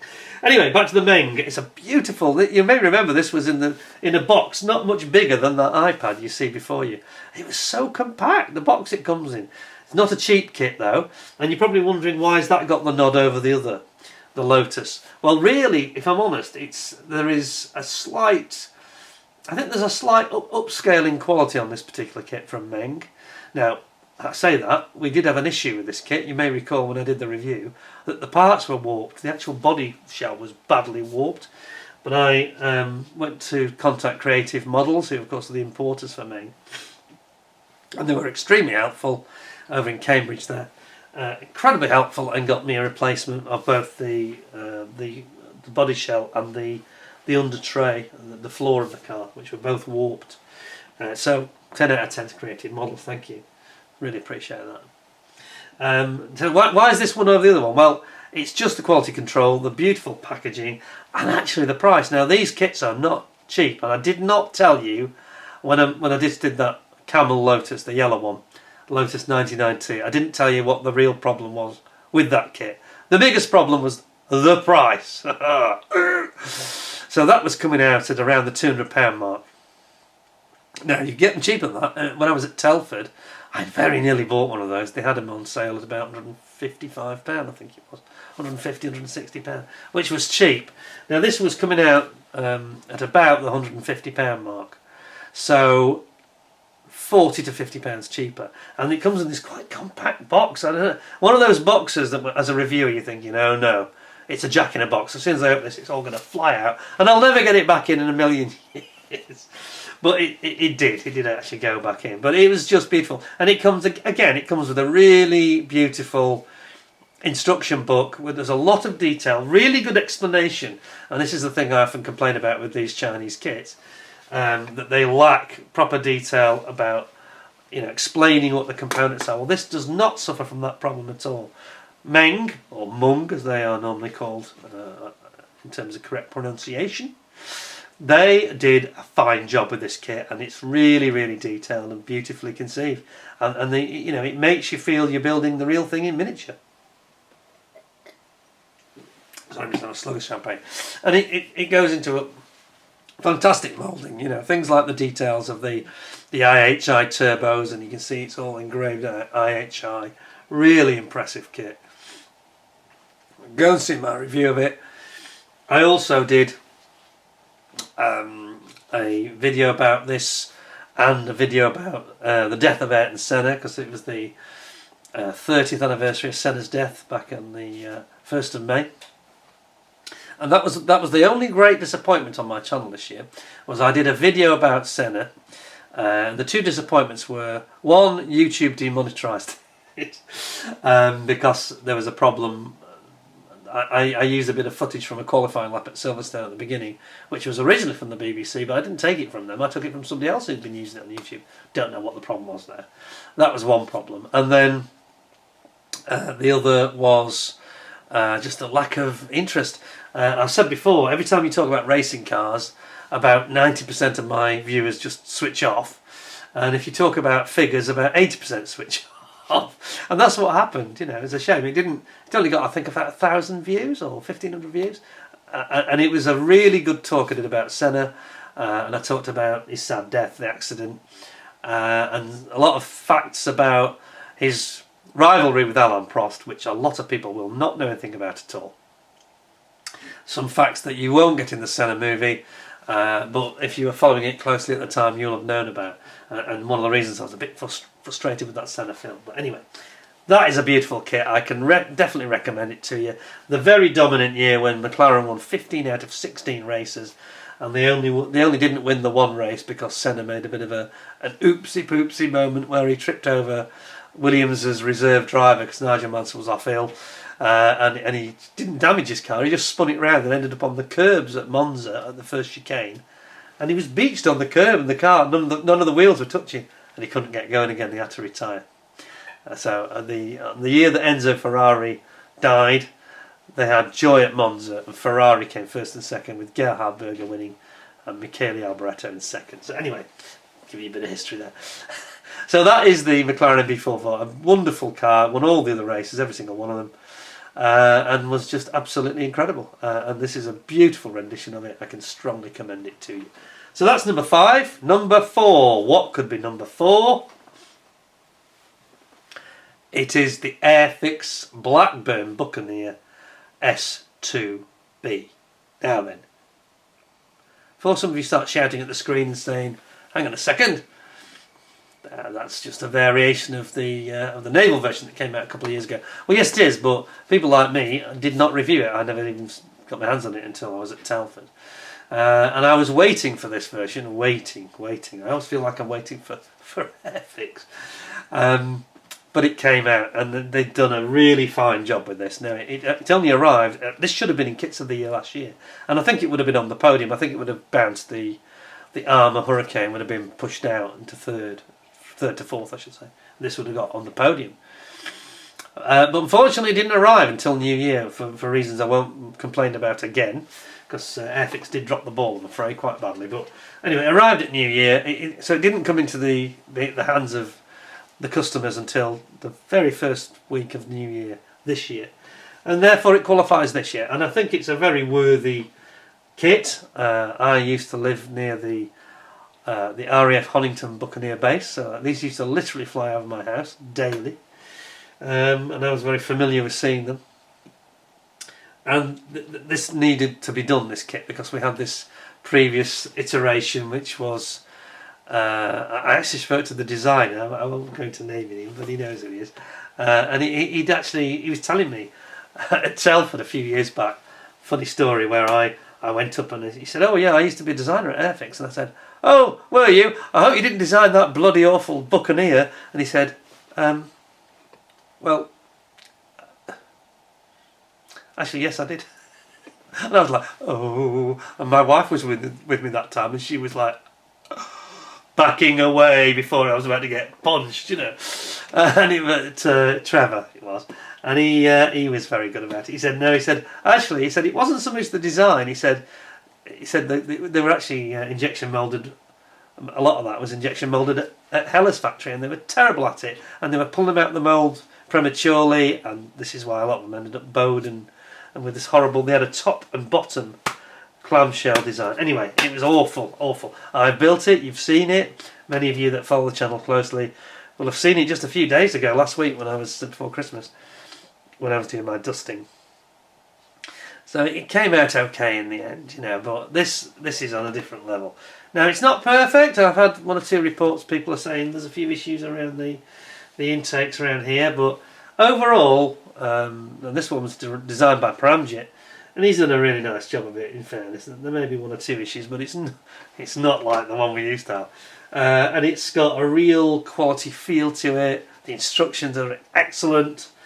It's got good markings. My only criticism was that they always Airfix always depict the Buccaneer every time in any scale. It's always depicted as 12 Squadron being at Lossiemouth. Well, of course they were, but previous to that they were at Honington for about 10 years, and they don't seem to know this. It's almost like they get all the research and it shows Lossiemouth. Anyway, I've never seen a Honington version on any Airfix version of the kit, but there we go. A very, very fine kit, got a real presence. My only real issue with this kit was the price, because it was retailing at, I think it was $73.99 when it first came out, which I don't understand. I think that's probably about £10 too high. and it kind of hurt it a little bit here. I'm not sure why it would be so expensive, really. And this is Indian production, it's not UK production. So I don't know. I think that was targeted at the wrong pricing level. The price point was wrong. But the actual kit itself, the plastic is really nice, and it's got some really nice engraving in the plastic. Everything looks fresh and modern. It's got nice decals, even though it's not the era that I like, but it doesn't really matter, I suppose. Yeah, it's a really nice Buccaneer. Got a good cockpit and interior and all that stuff. Very nice. And so badly needed. So badly needed. Now, please, can we have a Jaguar? How many times I've got to ask? Failing that, a Tornado. I'd be happy with the Tornado. That shut me up for a while, you know. Failing that, a Eurofighter Typhoon. Come on. Anyway, that's my hobby horse. Next. Number 3. Now we're in the top 3. This is the final, the champions of 2024. Number 3. Oh, yawn, groan. It's F-35. Well, yes, but this is Tamiya with their F-35B, and this is at 1/72nd scale. Now, I had no plans to purchase this, none at all. But I have to say to you, when I actually saw it, I'd already seen it online. I thought, oh, it looks quite good, this does, you know. Now, I've got the A model in 48 scale, which was bought as a gift, actually. I mentioned it was Kit of the Year a couple of years ago. And I wasn't going to do the B. I did the review of it, but I wasn't going to actually buy it. But when I saw it, I thought, it's just a scaled down 48 scale version. It even comes with a beautiful stand, and that gets them a lot of points. It's got a beautiful pilot. Which I don't think the Buccaneer, I was just talking about the Buccaneer, I don't think it had, did it? That was one of the shortcomings. Although, in Airfixer's defence, I should just say that they've now, their latest kit, which is due soon, which is the Lysander, they've got what looks like some nice pilots in that. So, anyway, digressing. But this has got the most beautiful pilot. It's exquisitely finished. It's beautifully in this unitary construction that all slots together again, but just in miniature. You know, I mean, you've got Revell have come out in one of these, and I'm thinking, why? Why are you doing it? What's the point? Italeri Revell. This is a beautiful, beautiful model, and I picked it up for an absolute song at $29.99. I paid for this, which was cheap, to be honest. So, I think the stand really was like the icing on the cake for me. That really did make it a winner, and it was so, you know, when you see the instructions, are so beautifully done. There's so much detail as well for a 72nd scale kit. When you open it and you see the review, you don't feel it's a 72nd scale one at all.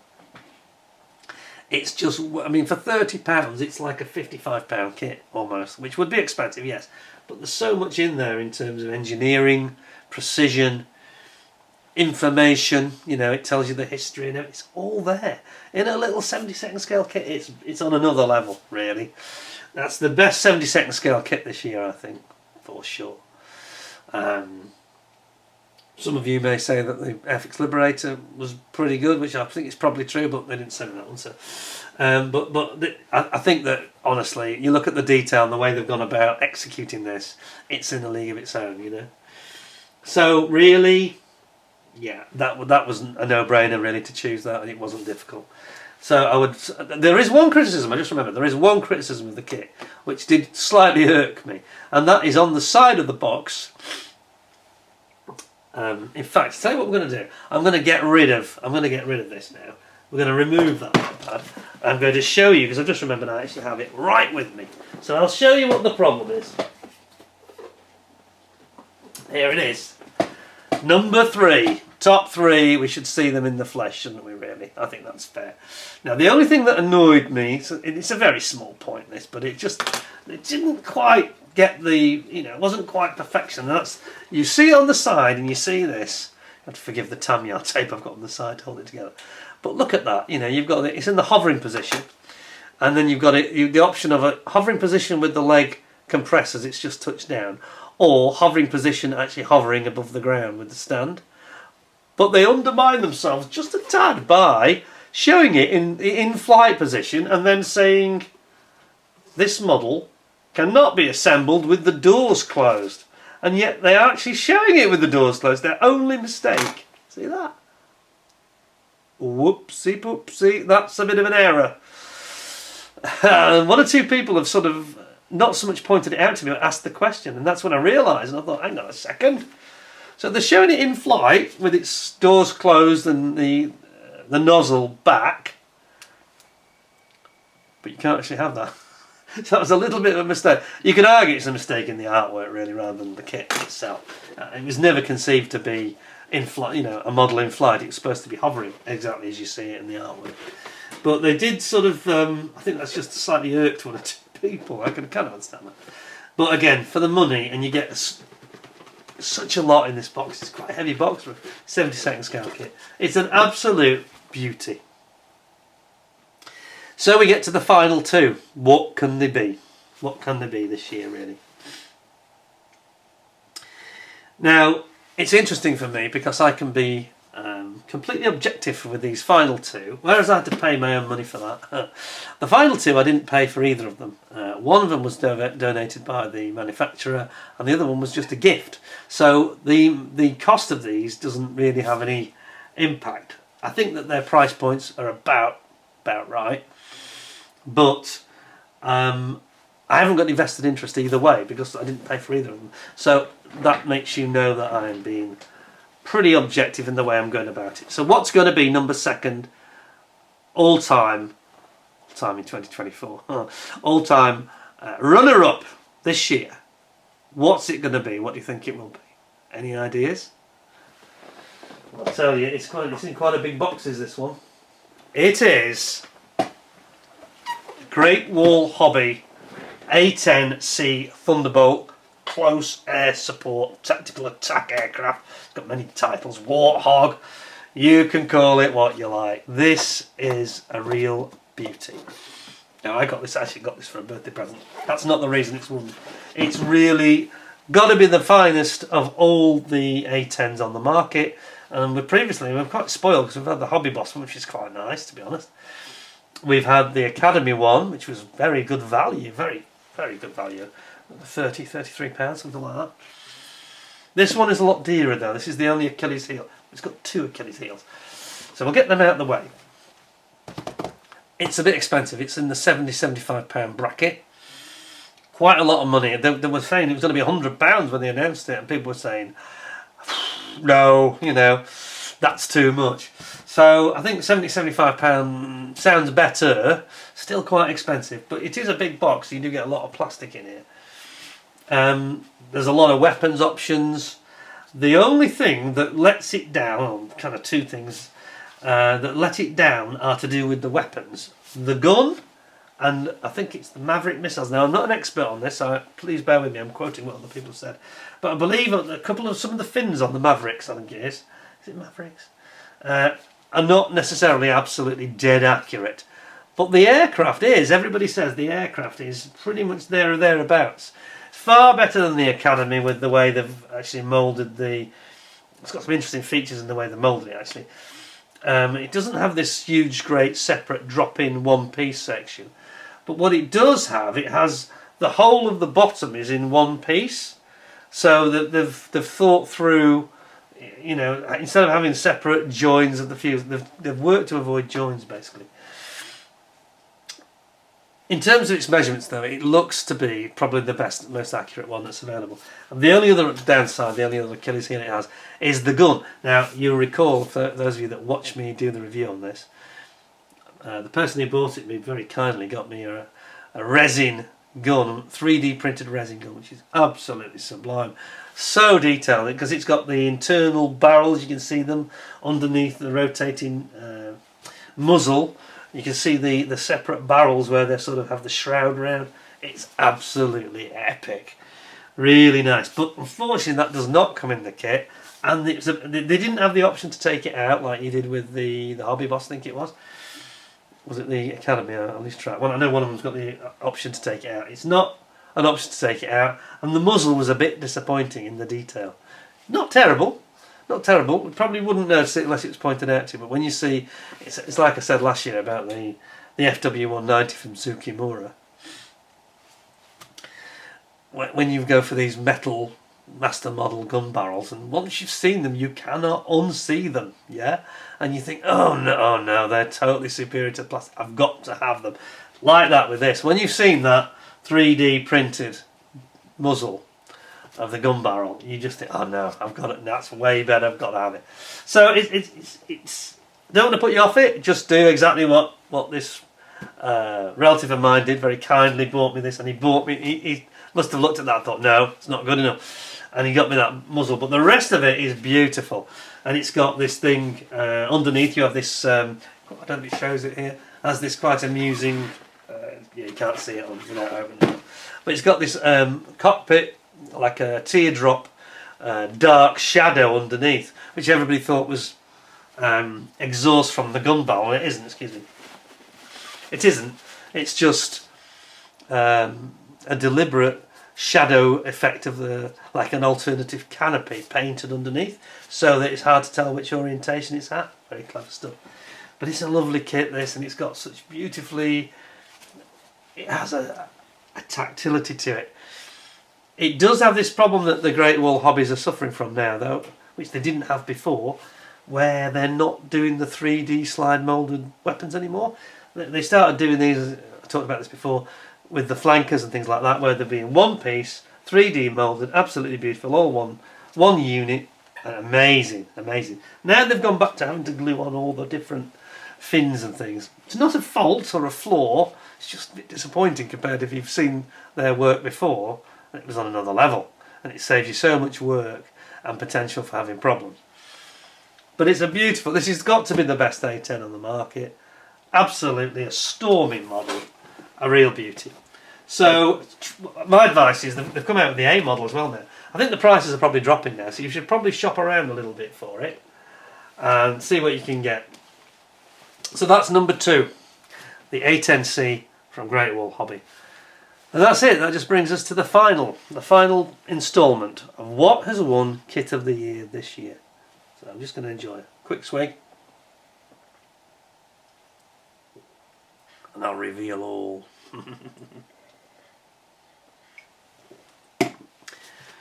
Have you guessed it yet? What could it be? Are you ready? Stand by. Now this one is interesting because I have 2 different iterations of it in front of me. And there have been, in fact, not 1, not 2, but 3 different iterations during the year. It's a kit that was much delayed, and that's probably why the 3 iterations have come through relatively close together. It's an item that has been long overdue, a decent one, really, a more modern one. There used to be a kit of this done by Monogram, and this new tool has come through and has not disappointed anybody. And it is, of course, and I'm very pleased that this has won. And this thing, I'm stalling here, but this situation where we haven't had a mega Tamiya or a mega Ultra, 24 scale Airfix, that's a new tool, come through this year, it's kind of helped this to happen, and I'm not that disappointed. Some of you will accuse me, I've been accused of favouritism and all sorts of silly things. Not that at all. I just feel that this is the best all-rounder this year, the best kit, for the value for money it represents and the different options you get as well. And it's so well executed, I think it's a worthy winner. Kit of the Year 2024 is the ICM Marauder, and you can have it in multiple versions. You can have Flak Bait, you can have D-Day, you can have the standard version, which was in the that came out basically in April.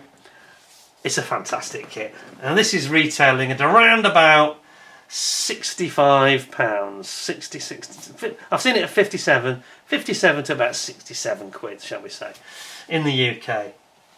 Now I personally, my actual vote is for this one, which is the D-Day version, the special edition, the B26B Marauder. And this one comes, of course, with all the ground crew. And this is, you saw me do Flak Bait just a few days ago. But this is the D-Day option, which comes with all the crew, which is my personal choice. I think you get a little bit more value with this one. And this is around about the £75 mark in the UK. And you get you get 2 of the ground crew, and you get three crew pilots. and you get some very nice markings. In fact, you get, how many markings is it? Is it got 3 or 4? I think there's 3. 3 different marking options. And I just think the timing is perfect as well. ICM have not won it before with me, so people say, oh, your favouritism, blah blah blah blah. Well, I didn't give it to ICM last year or the year before, and last year I was getting kits from them as well. I think ICM, and this is sort of the second award, I think that they clean up this year because they are clearly, again, the supplier manufacturer of the year. You've only got to look at the sheer variety and the interesting high quality kits that they've brought out this year. It's all sorts.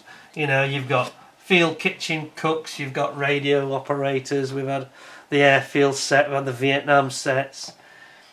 Every month there's something quite staggeringly interesting, you know, and it just keeps on coming. And it's not, you know, 1 or 2 new releases. All right, in terms of actual new tools, it's about 7 or 8, maybe 10. I lose track.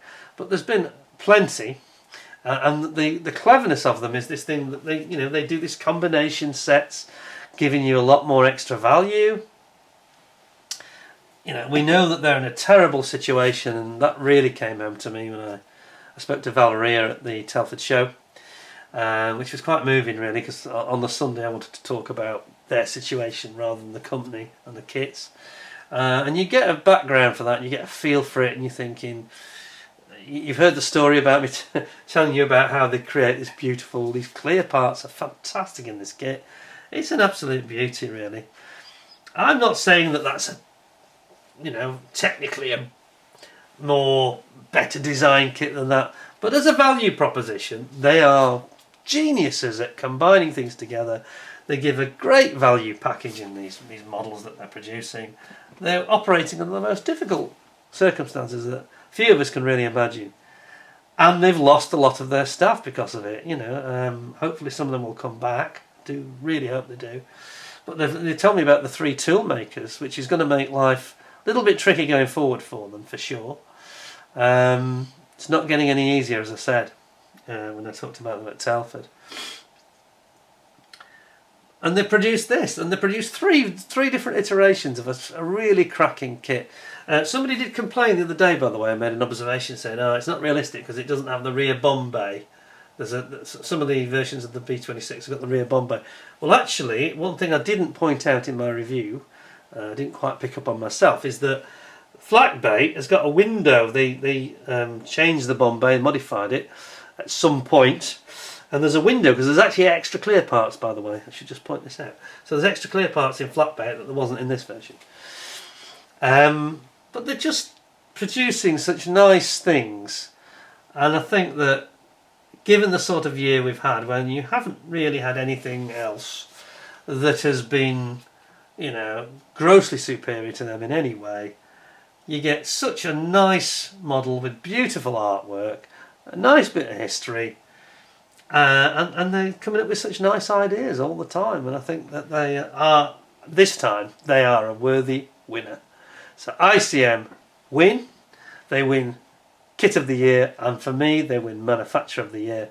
Nobody else has produced so many exciting new kits this year, just like last year. So last year they were Manufacturer of the Year, and this year they win both titles. It's like Formula 1, they've won the Drivers' World Championship and the Manufacturers' World Championship. It's like that, isn't it? And I really recommend them to you. And I say there are 3 versions of the Marauder. We've got some fantastic stuff coming up next year. They're going to be very soon. In fact, next year, maybe next month. We've got the Black Hawk helicopter is due imminently. That'll be all over very quickly. Watch this space. In a matter of a week or 2, we should say that. And then we've got the Handley Page Hamden coming out, which is going to be absolutely fantastic. There's a Henschel HS129 due out later in the year. Then later they've got this 72nd scale Tahi CH154, 54 I should say, the helicopter, the Sky Crane, but coming out at 72nd scale, smaller scale, which will be a bit more manageable I think for most people. Still quite a big kit though. That's coming out, but that's going to be probably 12 months from now. I think it's going to be maybe early 26. That one's going to get delayed a little bit, and this is because of these issues I've talked about. you know, we can be glib about things, and you know, we get used to our comfortable little life here in the West sometimes, and that's not the life that they are living through. And you know, to be able to produce kits like they are doing, new ideas, or combining existing kits in a very clever way, like they've done with that Heinkel and many others, the Vietnam kits, they've been absolutely fantastic. Really, they've been absolutely fantastic. And as I said, I didn't have to pay for any of these three here. So, and this was a gift, and it's very tempting to the person that gave me this as a gift. So, well, it's the best. It is a beautiful kit though, that A10. It really is. It's quite close in my mind, in my heart as well. Very close, because they've done a good job with that. Just one or two areas where they could have just aced it a bit better.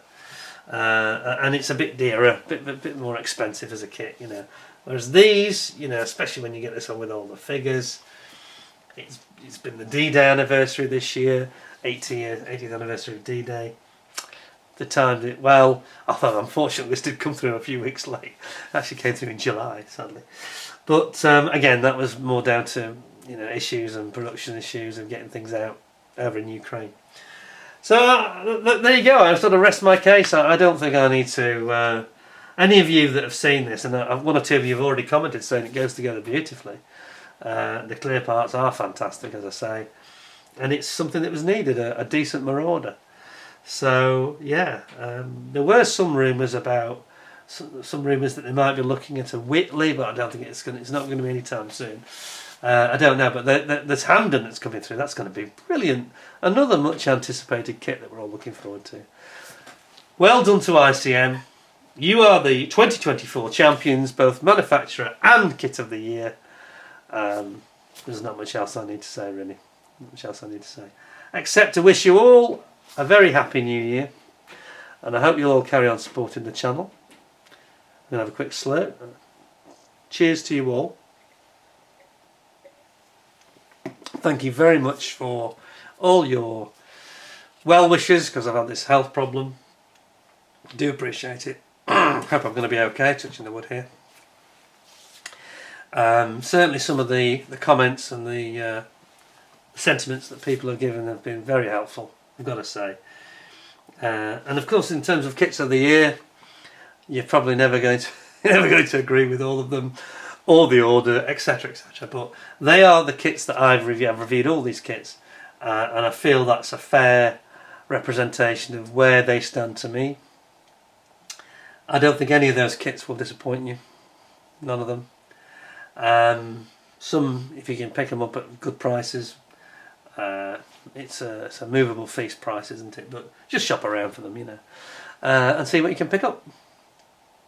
I'm just going to say that I am going to hereby pledge that if any of you watching, if one of you who subscribes becomes a new subscriber, becomes my 10,000th subscriber, then I am going to give you a very nice kit. But you must convince me. So if you click on my channel and you see 9,999 subscribers, and you click on it, take a photo, because before and after, you can show me before and after. That's it. I'm going to give you something quite impressive. I'll send you a really nice kit, value of at least £50–60 minimum, at my expense. No problem at all. Just to say thank you to whoever it is that is number 10,000. And that's it from me, really. I think that I've said enough this year. Been a very enjoyable year. A few ups and downs, one or two issues, as mentioned, one or two things. Got deep on a tries in one video, which I don't think I deserved, and others where sometimes they don't perform as well as you think they're going to, and others, like the Sharky Ward tribute, remarkable the support I got for that. Really pleased, and I hope that people that knew Sharky saw that as well and appreciated it. Really sad that he's gone, but there we go. But I wish you all health, wealth and happiness in 2025. Thank you very much for all your support this year. And until next time, thank you very much for joining me. Hope you enjoyed the show. Please have a drink, and I shall, again, I'm going to go and refill my glass in a second. I shall toast you all one more time. Enjoy your parties for New Year, and I'll see you all in 2025. Until then, thanks very much. Don't forget to give us a like, give us a thumbs up, subscribe if you haven't already, and until next time, look after yourselves, stay well, stay safe. Thanks for all your time, thanks for all the views, and look forward to seeing you soon. Thanks a lot, and bye for now.